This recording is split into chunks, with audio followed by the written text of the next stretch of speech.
Welcome to this instruction video on DualSoft Field, and in this video I'll be talking about how to do profile leveling.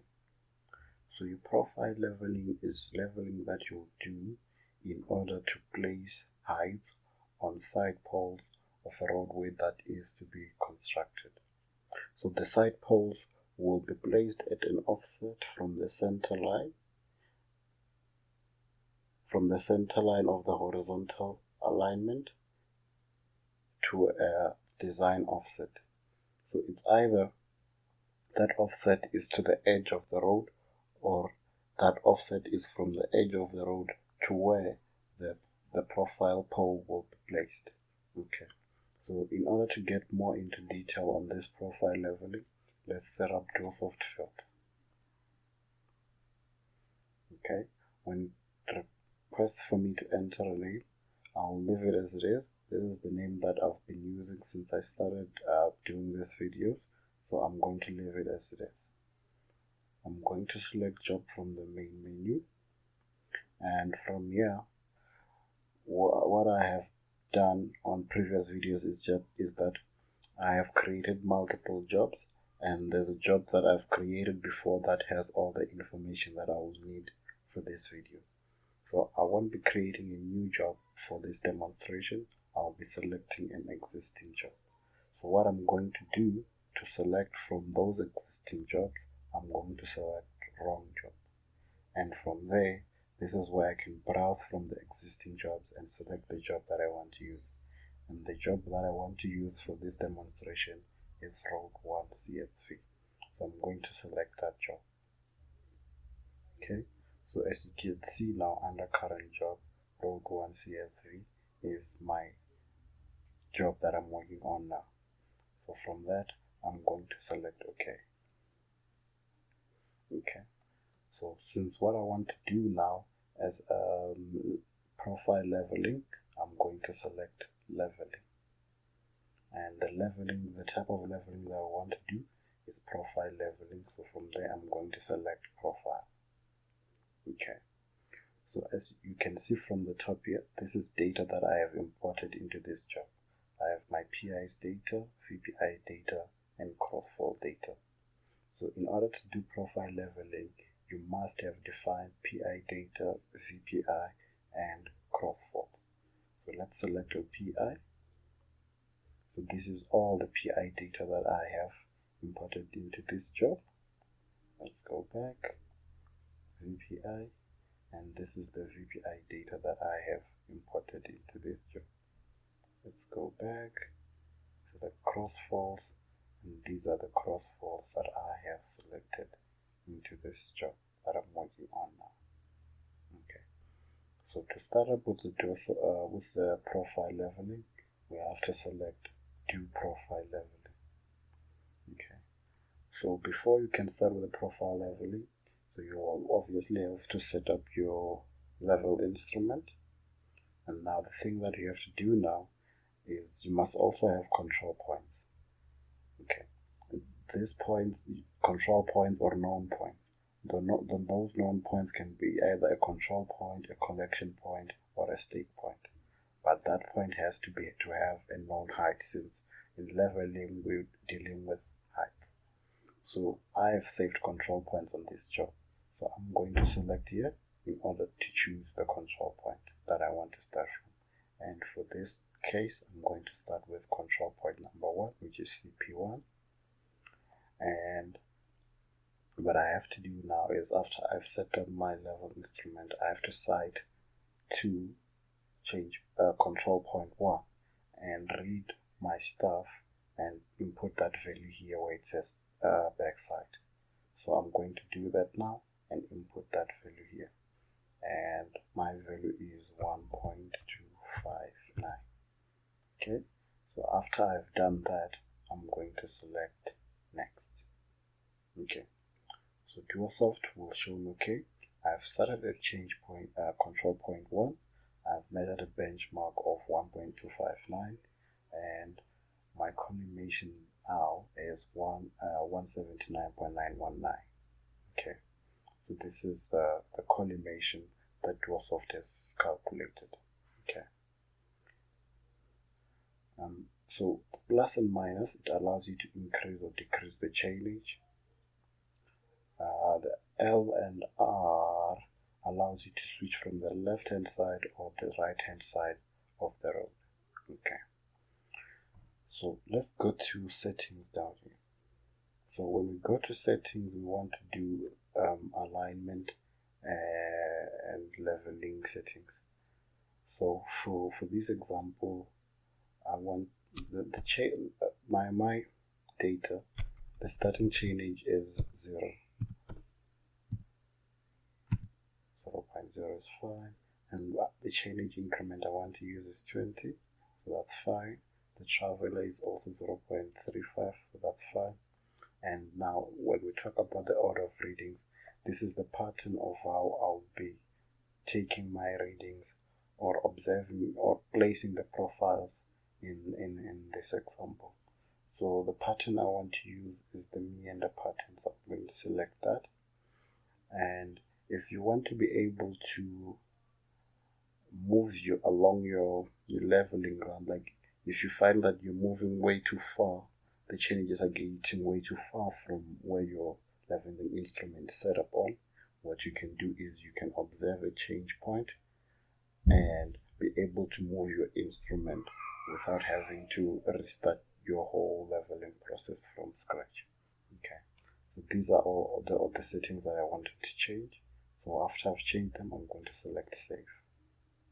Okay, so I'm going to go back to, for this example, I'm going to start at chainage 100. Okay, so if you look here, you have offset from center.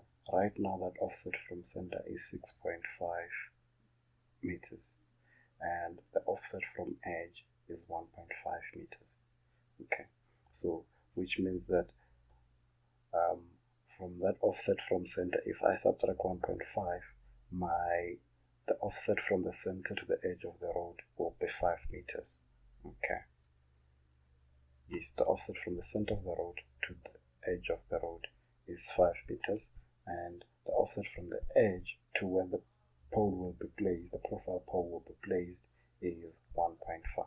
Okay, so what DualSoft will also do is, from the data that I've imported on the crossfalls, it will also read the grade at that chainage and offset that I'm going to be using. It will use the left or right offset at that chainage and apply that here. So for this example, I won't be working to an offset from edge. I'll just be working from the center line to the edge of the road. So in order to do that, I'm going to put 0 here. And DualSoft will take the reading from the width that I have imported. So on this chainage, with this chainage 100, the offset from the center to the left hand side is 5 meters. So that's why it's putting efforts. When I put 0 here, that will revert back to the set offset of 5. Okay.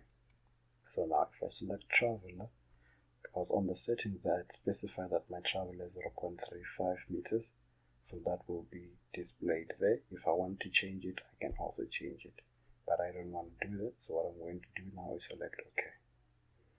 Okay, so now that I'm at chainage 100, on the left hand side, I want DualSoft to calculate for me what height I should place on my profile pole on the left hand side at chainage 100.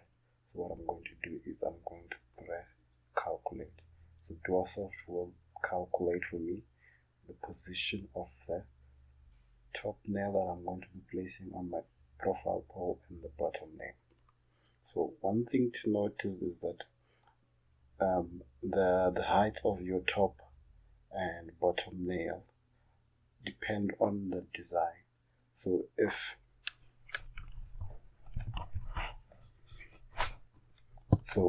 your slope on the left is negative and your slope on the right is positive, you're going to have a different top and bottom nail height. So if they are the same, let's say it's negative and negative, you're going to have the same top and bottom nail. That means that You don't have two different slopes. That's why you only have one reading there. Okay, and that's what this difference here is, the difference between your top and your bottom layer. Okay, so that's the height that I'm going to be placing on my profile pole on the left hand side at chainage 100. So now if I then switch to the right hand side of the road and select calculate, DualSoft will also calculate for me now the pole height at chainage 100 at offset 5 meters from the center line. Okay, alright, so which means that now I have finished with chainage 100. I've placed the height on the left pole, and I've placed the height on the right pole.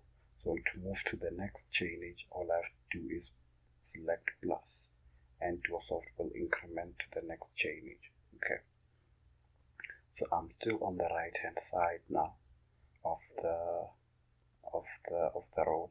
So now what I'm doing is I'm placing a height on the profile pole on chainage 120 at an offset of 5 meters on the right hand side of the road, and the slope at that chainage from the center line is minus 2.5%.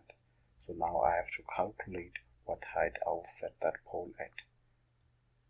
So I select calculate, and DualSoft will calculate for me that height that I have to place at that pole. So now if I move to the left hand side, you'll see that when I move to the left, the slope also changes. This is from the width that I have defined on the information that I've imported on the road alignment. So now that I'm on the left hand side, I'm going to press calculate. Okay, so it will give me the height that I have to place on that pole. So in order to continue doing this, you have to increase the chainage, change from the left hand side to the right hand side, and when you change to the left, you have to calculate. When you change to the right, you have to press calculate. So I'm still on the left hand side, select calculate, DualSoft gives me the height that I have to place on my pole. I go to the right hand side, press calculate, DualSoft gives me the height that I have to place on my pole. I increase the chainage, calculate, DualSoft gives me the height that I have to place on the pole. I go to the left hand side, press calculate, DualSoft gives me the height that I have to place on the pole. Increment the chainage, continuing like that. If I see now that I'm getting way too far from the leveling instrument, and I'm reading way too far ahead, and I want to be closer, I'm going to select change point, side to a change point, move the level a bit further. So what I'm going to, the first thing, when I press change point, I have to put in a foresight to that change point, move my move my leveling instrument further, side back to the change point, and then I'll be able to carry on doing my profile leveling. And what will happen is DualSoft will calculate a new collimation value for me here. Okay, so once I have done all this once I've placed all my poles and everything, what I have to do is I have to select done. Okay, and I have to select the point where I am going to be closing off my profile leveling run. So I'm going to be using a control point. So that control point that I'm going to select it from this list. I'm going to select control point CP4, and I have to put in a foresight height for this value here. So what I'm going to do now is take my stuff to change point number, control point number 4, and sight to it, the foresight, and that foresight is 3.389. So this is where my profile leveling run will be ending, and in order to end it, I'm going to select close. that's my closure for that leveling run. And if that is acceptable, I'm going to select done, and I'll be done with my profile leveling. Okay, so that in short is how you do a profile leveling run in DualSoft Field. Thank you.